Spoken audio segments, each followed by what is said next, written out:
Welcome everyone to my brand new YouTube channel, the inaugural episode of Rock Out with Your Crock Out.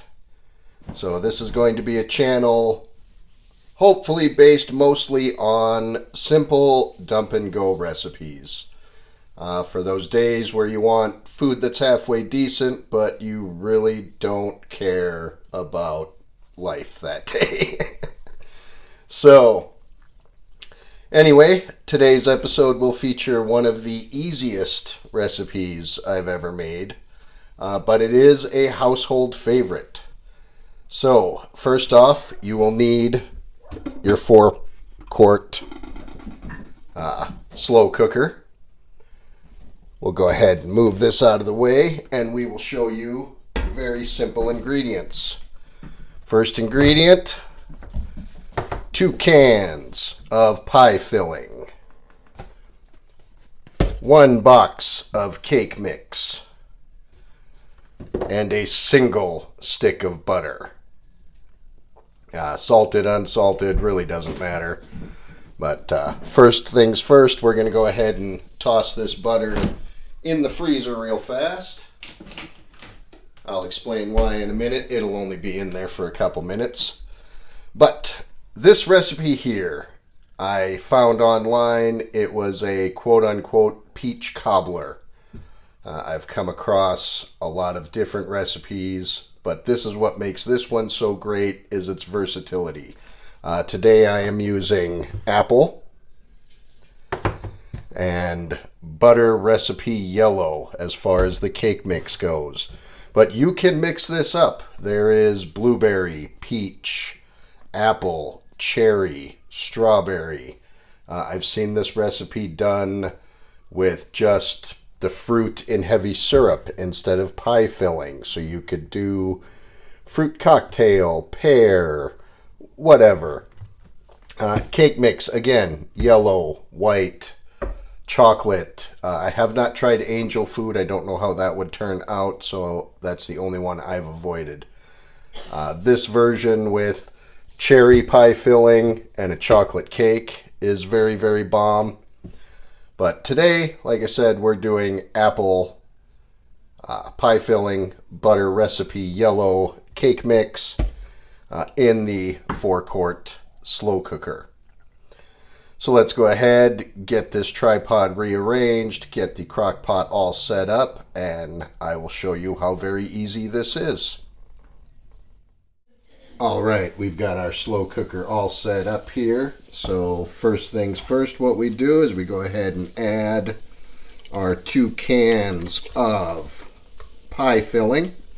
Again, this can be any pie filling you choose. Like, I've made this recipe 30 times. I've never made the same thing twice. We may have a guest star here because Mara, the kitten, has decided to join me. Get out of there. Come here, honey. Thanks for your help. Alright, add the second can here. This is right to the bottom. I mean, if you want to spray it with a cooking spray along the edge, feel free. Not necessary, though. Try and keep this as simple as possible. Get that all out of there.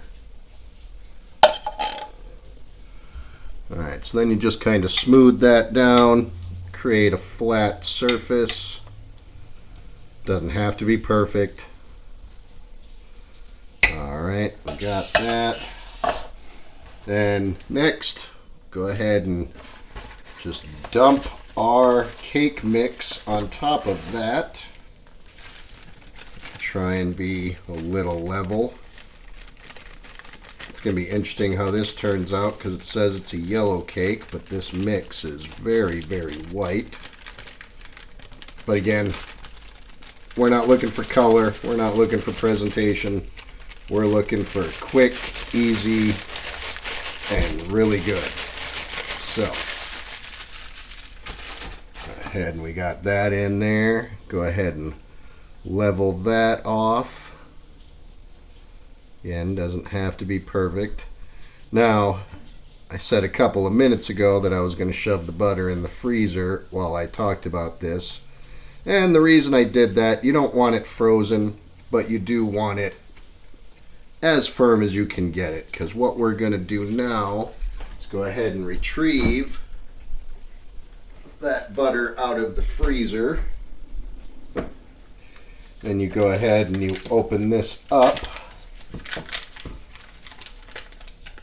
I should probably open it up on camera. And then you just want to cut this into about 10 tabs. 10, 12, doesn't matter. Doesn't have to be perfect. But you just want to drop these right on top. And since you're kind of handling it, if the butter is really chilled, i.e. put it in the freezer for 10 minutes, then it's a lot easier to accomplish this step. And you just want to drop these randomly all over the top. Now, I guess not randomly, you want to cover as much of the top as you can.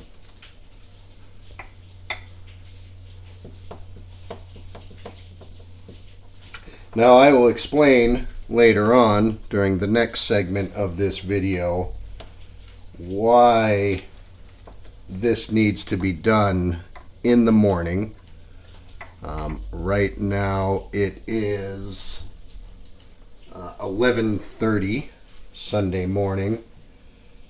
But like I said, I will explain this is a recipe that is going to, I don't want to say cook all day, but it is going to take a while. This will be ready to eat at approximately 7 o'clock tonight when we decide to make dinner. That's our normal dinner time. So this will be our dessert ready to go for after dinner tonight.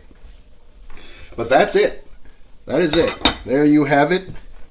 You go ahead, you do all that, you throw the cover on, you turn it on low, and you let it go for 3.5 hours. So at this point in time, I'm going to go ahead and get this turned on, get this going, and we will see you 3.5 hours from now. Stay tuned. All right, everyone, here we are, 3.5 hours later. Now, I did make one mistake, and hopefully these are cut close enough. You want it on high for 3 hours or 3.5 hours. You want it to get right to where it's at now. Oh, that probably fogged everything up. But you want it nice where it's a golden brown on top. You can see it bubbling through there. So we're going to go ahead and turn it off. Now, here is the part where it takes all day because it's done cooking.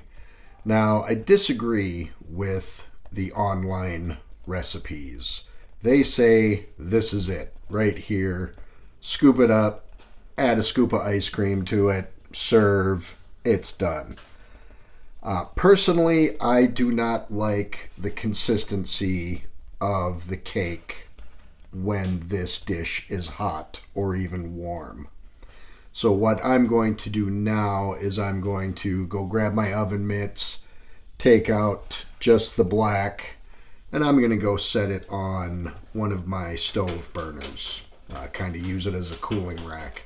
And we're going to let this cool for a full, 5 hours. We want this to get down to room temperature. So, again, sorry about the correction. It's 3 hours on high, not 3 hours on low. You can do it on low, but you're looking at more of like a 5-hour cook on that. So anyway, we are done. We're going to get this onto the stove, cooling down, no lid on it. You just want it to cool. You could probably speed it up by putting a little fan on it or something, but like I said, this is dessert for dinner tonight. We're not going to eat till probably 8 o'clock, so this can just sit and cool on its own. So on to the 5-hour cool down. Stick around for the dish up. All right, let's go ahead and wrap up this inaugural episode of Rock Out with Your Crock Out. This is the finished product. You can see it looks a little different.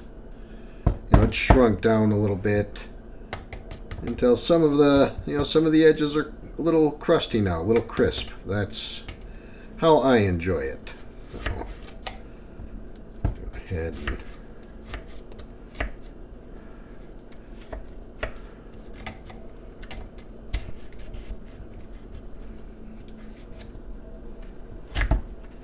there we go.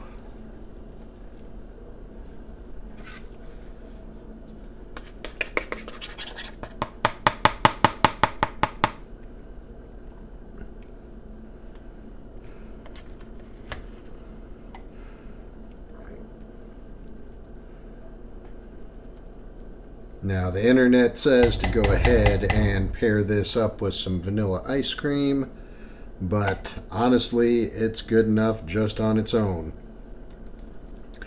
We will see you guys next week. I've got a recipe all lined up. It's going to be a main dish, all-in-one type meal. But like, share, subscribe, tell a friend, and make yourself some cobbler.